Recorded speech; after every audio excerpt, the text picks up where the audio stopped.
Okay, Assalamualaikum guys.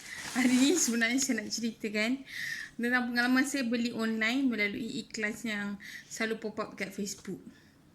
YouTube. So basically saya tengah searching lah for macam sewing machine. So adalah sewing machine yang for beginner yang memang dah lama saya usah-usah. Dan keluar. Harga standard lebih kurang 800. Lepas tu ada promo lebih kurang 700, 700.5. Ada yang buat kutu semua. So, saya pun belilah di nama web yang dikatakan menjual jenama sewing machine for beginner yang saya cari, iaitu Singa 3323 macam tu lah. So, what happened is that dia datang and I paid for this COD by DHL.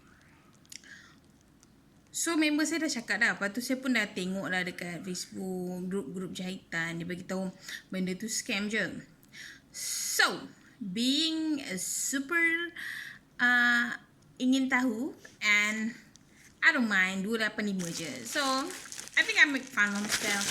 So kita unboxing benda yang tak macam sewing machine ni. But it's okay. I take the risk.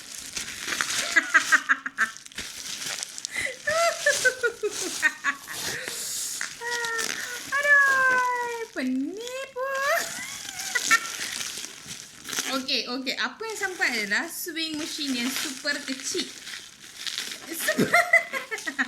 Nak menangis tapi sebenarnya nak menangis sebab mesin ni memang saya dah ada sebelum ni.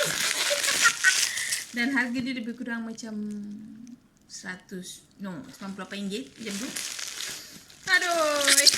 So dia cakap benda ni adalah 285. I paid for this.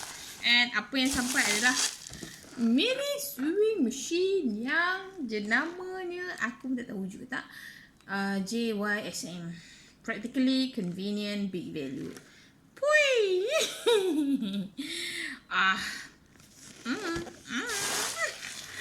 Bought it.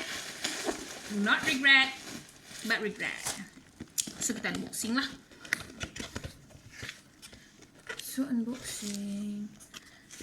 Sebab apa? Sebab apa rasa tertipu? Sebab dalam iklan cakap it's a Singa machine. Jenama Singa. But something very, very missing. Sampailah yang mesin bodoh ni. It's not that bodoh lah. Basically boleh lah jahit baju kelawar yang apa, banyak apa, still can be used. Just that it's super cute. So bye bye 285 tu. It's quite nice. And I update you later about how am I using this to make baju kelawar.